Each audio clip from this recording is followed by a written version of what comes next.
everybody, and welcome back to another exciting edition of Edpuzzle Lecture Notes.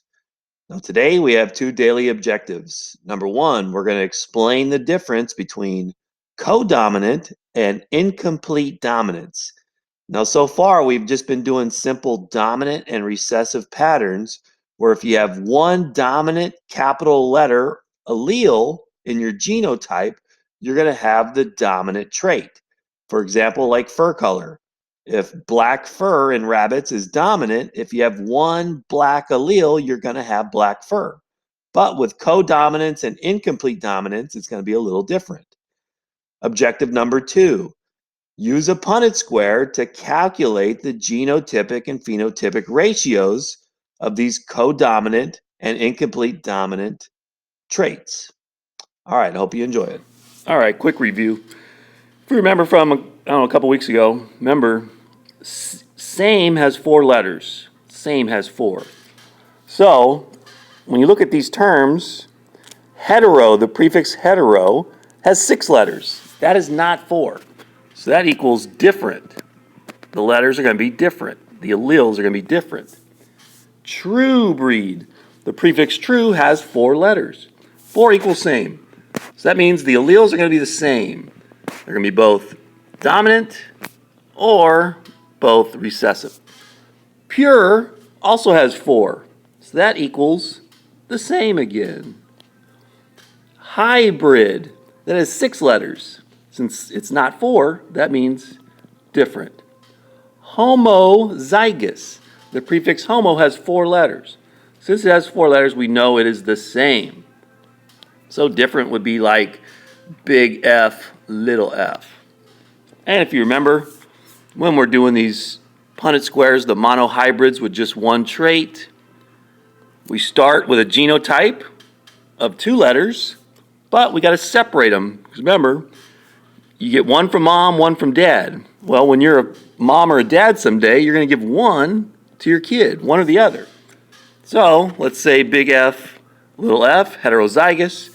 And we're going to cross with a homozygous recessive, little f, fill in the boxes, big F, little, big, little, and little. All right, like I said earlier, single gene traits. Just like it says, these are traits that are determined by a single gene. Now remember, we do have 2 of these genes, like this is a chromosome, that'll be from mom. This is a chromosome, these are homologous chromosomes. And we'll say they're chromosome number 5. So they're both chromosome number 5. They're the 5th largest chromosome. So like we'll just say, hey, there's the gene for dimples right there. Hey, it's also going to be right there on chromosome number 5. The gene for dimples is not found anywhere else on that chromosome or on any other chromosomes. It is a single gene trait. One gene controls whether you have dimples or not, and it also controls the number of digits or fingers you got. It's also a single gene trait. You can see this kid's got 1, 2, 3, 4, 5. This kid's got, was it 5? 1, 2, 3, 4, 5. Yeah, all right. And this guy's got 1, 2, 3, 4, 5, and 6 toes. So, that is determined by a single gene, and that's called polydactyly if you have 6 fingers. And as you can see, the 6 fingers gene is actually a dominant.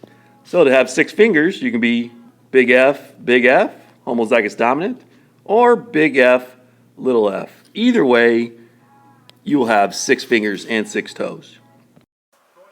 All right, so here's some single gene traits that are very easily observable. First one is what almost everybody can do, the rolling of the tongue. And these are dominant traits. So if you have one of these alleles, remember we have 2 alleles. We get one from mom, one from dad. Well, if your mom or your dad gives this to you, then you can do that. So let's put a T, big T, big T. You can roll your tongue, or big T, little t. The only way you cannot make a little taco or roll your tongue like that, you'd have to be little t, little t. Another dominant single gene trait are these things right there, the dimple.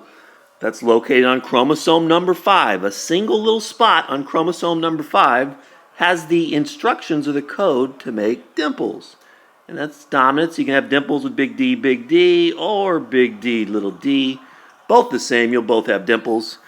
The only way you don't have dimples, like me, boom, little d, little d.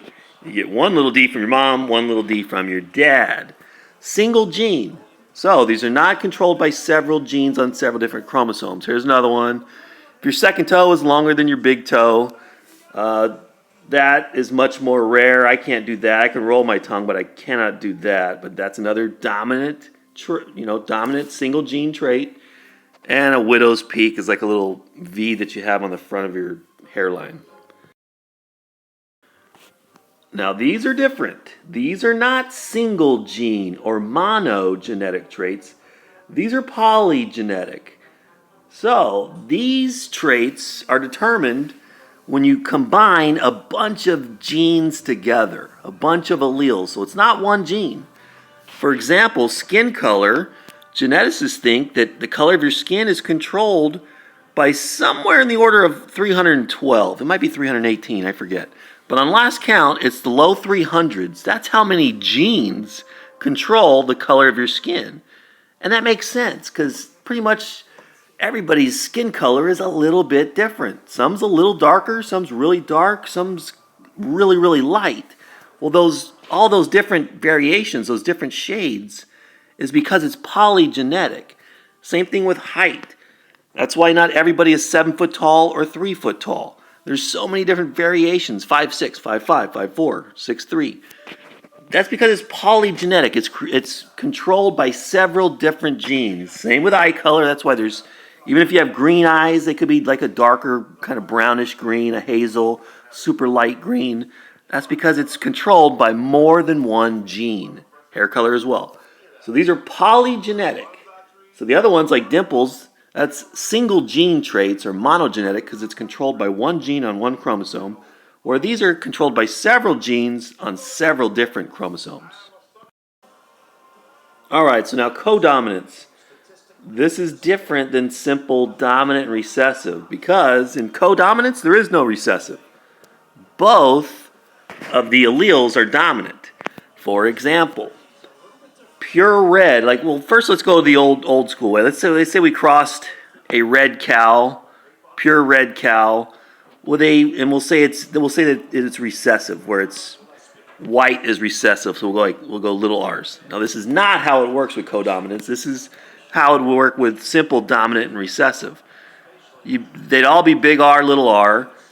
Big R, little r would equal 100% of the baby cows would be red, because red would be dominant. But in codominance, since both of the alleles are dominant, you don't get two different phenotypes like red and white, but you also get a third phenotype in which both of the parental traits appear together in spots or patches.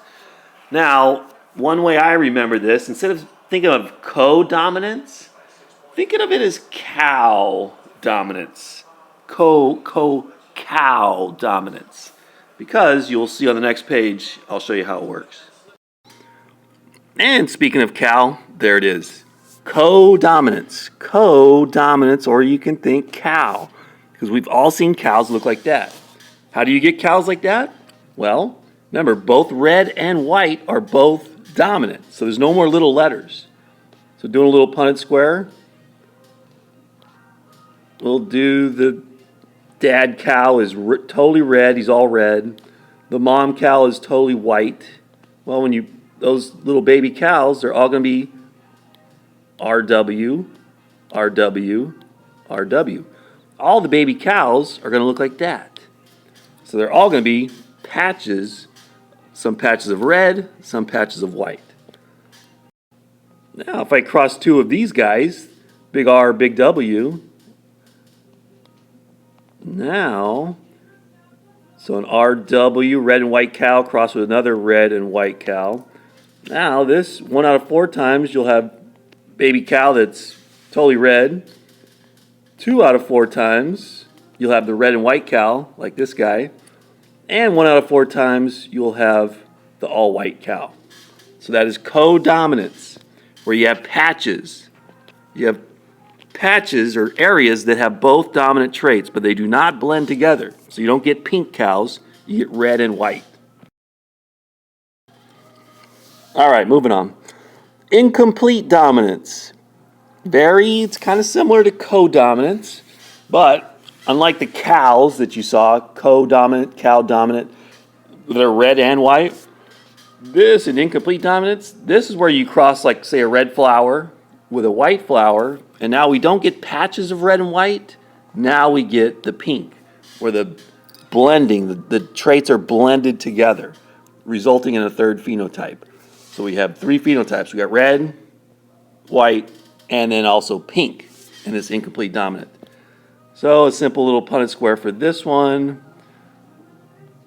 If you cross a purebred red with a purebred white, just like in the previous example, we get RW in all of them. I don't need to do that one again.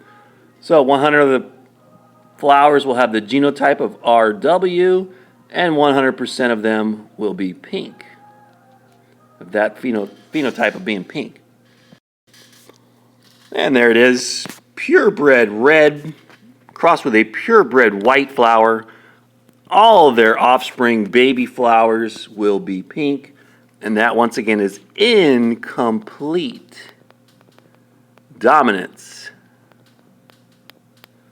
Remember, with the cows, cow dominance, that was called codominance.